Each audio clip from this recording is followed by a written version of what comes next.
Baik, selanjutnya urbanisasi dan pembangunan kota.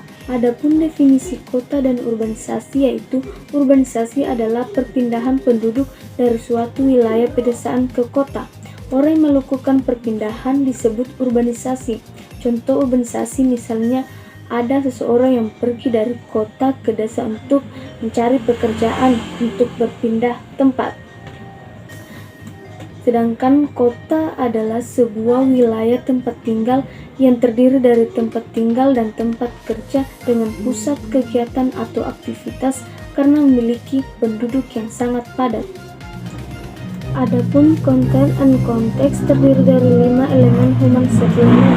Pertama itu sel, adalah ruang bangunan dari bangunan gedung hingga kelompok yang mencapai skala permukiman, kampung, kota, dan aglomerasi fisik wilayah tempat tinggal manusia.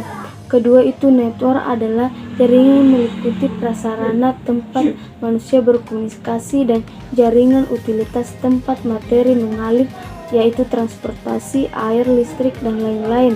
Ketiga, natur adalah alam sebagai natur environmental, terdiri dari elemen bukan biotik dan biotik, lingkungan fisik alam, klimatologi, dan habitat makhluk yang menempatinya.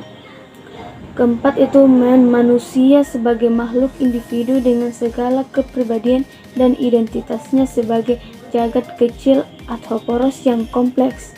Kelima, society atau masyarakat, kumpulan manusia dari keluarga, neighborhood, hingga warga dunia dengan segala hubungan yang kompleks dalam hidup sosial, ekonomi, budaya, dan politik. Adapun 9 karakter kota. Yang pertama, kota adalah tempat di mana terjadinya kerumunan orang yang penuh energi. 2. Kota datang berkelompok. Kota tidak pernah ada tanpa ditemani deretan lainnya.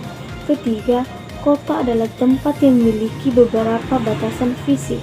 Keempat, kota adalah tempat di mana ada diferensi pekerjaan yang terspesialisasi. Kelima, kota adalah tempat yang disukai oleh sumber pendapatan. Keenam, kota yang harus benar-benar tercatat dalam catatan tertulis. Ketujuh, kota adalah tempat yang berhubungan erat dengan sisi pedesaannya. Kedelapan, kota adalah tempat yang dibedakan oleh semacam definisi monumental. Terakhir, kota terdiri dari bangunan dan manusia. Kota sebagai tempat yang dibentuk tidak hanya oleh bangunan saja namun juga oleh manusia. Kesembilan karakter di atas menjelaskan tentang pemahaman kota yang dapat melingkup pada seluruh generasi kezamannya kota-kota di dunia. Selanjutnya yaitu urbanisasi dan teori modernisasi. Ada 4 teori, yaitu teori pertama yaitu dalam hubungan dengan terbentuknya social surplus. Dapat dijelaskan bahwa dalam perkembangan wilayah pertanian yang surplus dengan kesuburan lahan dan berada di dalam lingkungan ekologis dengan masyarakat agraris, tercipta kelompok elit yang menguasai dan mengatur kehidupan petani. Teori kedua yaitu menjelaskan bahwa kota terbentuk oleh simpul jaringan atau alur perdagangan. Kelompok-kelompok perdagangan merupakan elit ekonomi kota perdagangan sebagai kelompok berjuasasi yang akhirnya memberikan pengaruh yang kuat pada pemerintah. Teori ketiga yaitu kota juga terbentuk oleh kepentingan militer. Kelompok militer sebagai kelompok elit masyarakat Romawi menciptakan kota bagi kepentingan militer pada peradaban modern. Kepentingan militer juga merupakan usaha menciptakan kota khusus yang mandiri di Indonesia. Teori keempat yaitu kekuatan agama sebagai pusat terbentuknya kota terlihat dengan jelas pada kota Mekah. Kota Mekah sebagai tempat Ka'bah berada merupakan Baitullah yang berarti rumah Allah sebagai pusat dunia agama Islam. Selanjutnya yaitu kritik teori urbanisasi dalam pembangunan nasional. Proses urbanisasi sebagai perkembangan pusat-pusat pertumbuhan wilayah dalam skema tersebut secara teoritis terbentuk. Namun, keadaan tersebut untuk negara dunia ketiga tidak mudah terjadi Keadaan paling kritis adalah pada fase kedua menuju fase ketiga yang terjadi bukan perkembangan pusat-pusat di daerah pinggiran namun pembekakan kota nasional. Proses urbanisasi sebagai usaha untuk peningkatan pembangunan banyak dikritik bahwa urbanisasi di negara sedang berkembang menciptakan kemiskinan, seperti halnya kemiskinan di pedesaan. Namun demikian, urbanisasi sebagai proses usaha pengembangan kehidupan manusia telah terbukti dalam sejarah dan dengan adanya kombinasi antara hilirisasi dan urbanisasi. Selanjutnya yaitu urbanisasi, globalisasi, lokalisasi, dan era pasca modernisasi.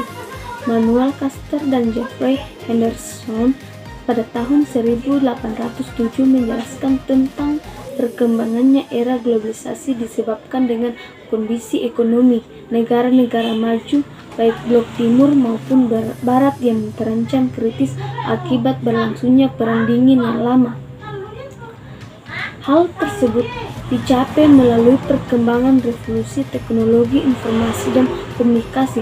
Teknologi informasi yaitu dengan perangkat komputer, berbagai informasi dapat dikembangkan, dibangun, dibentuk dalam berbagai model dalam unit memori yang makin besar dan murah dan dapat dikirimkan dengan cepat ke berbagai penjuru dunia dengan teknologi komunikasi melalui selanjutnya yaitu urbanisasi tradisional dan semi urbanisasi terbagi atas tiga yaitu pertama religiusitas urban dan di kota dan di desa. Pengamatan ini lebih melihat kondisi di Indonesia di mana kehidupan agama sangat kuat baik di pedesaan maupun di kota. Adanya kekuatan religius pada strata sosial bahwa di daerah perkotaan dan pedesaan sudah pasti diyakini bagi kehidupan di Indonesia. Bahkan kehidupan religius di kota metropolitan cukup subur di hampir semua strata sosial dan terutama di kampung-kampung. Kedua yaitu pemekaran kota besar dan fenomena suburbanisasi, yaitu perkembangan kota telah menyumbangkan secara dominan pertumbuhan ekonomi negara. Proses urbanisasi tersebut didorong melalui pembangunan kota-kota megah dan kecil, namun hal tersebut kurang membawa hasil. Di lain pihak, fenomena ekstrim metropolitan dengan perkembangan ke arah mega urbannya bersifat desa kota makin dominan. Yang ketiga yaitu suburbanisasi dan versus urbanisasi. Suburbanisasi sebagai proses substitusi daerah pinggiran oleh pusat perkotaan terjadi dalam proses pemekaran kota. Urbanisasi adalah perubahannya masyarakat desa di daerah pedalaman karena surplus agraris atau perkembangan potensi lokal yang menciptakan perubahan masyarakat pedesaan seperti kegiatan perdagangan, kerajinan pedesaan. Periurbanisasi adalah perkembangan kegiatan perkotaan yang tumbuh karena infiltrasi penduduk kota ke daerah pedesaan yang jauh atau yang terpusat dari kota-kota yang ada. Selanjutnya yaitu dari agropolitan hingga neo-urbanisme. Adapun tiga konsep agropolitan yaitu pertama, konsep sosial yang dibangun melalui kemandirian kekuatan masyarakat dalam produktivitas ekonominya. Kedua, konsep keruangan geologi dibangun melalui suatu wilayah atau teritori dalam suatu distribusi agropolitan about the space yang mempunyai kebersamaan keputusan pengembangan dan kegiatan. Tiga, konsep politik yang dibangun melalui political community yang mampu menentukan sendiri kepentingannya. Terakhir yaitu regionalisasi dan peran kota-kota dalam pembangunan wilayah. Sejak selesainya Perang Dingin yang hampir membuat kehancuran ekonomi di dunia dengan dua kekuatan teknologi, informasi, dan komunikasi, maka dunia kapitalitas dapat membangun kekuatannya kembali.